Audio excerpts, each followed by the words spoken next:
So, ayan na guys, ito yung part na favorite ko na lutuin. Bihon. So, lagyan ko na siya ng cabbage. Mas masarap siya pag madaming cabbage. Grabe yung aso.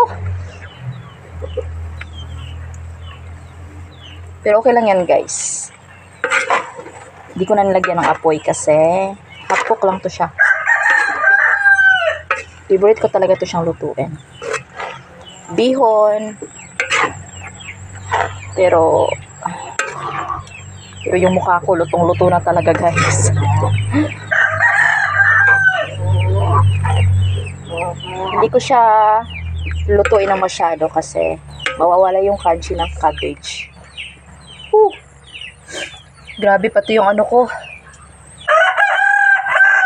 Grabe ang ingay ng mga chicken. So yan na guys. My bihon for today.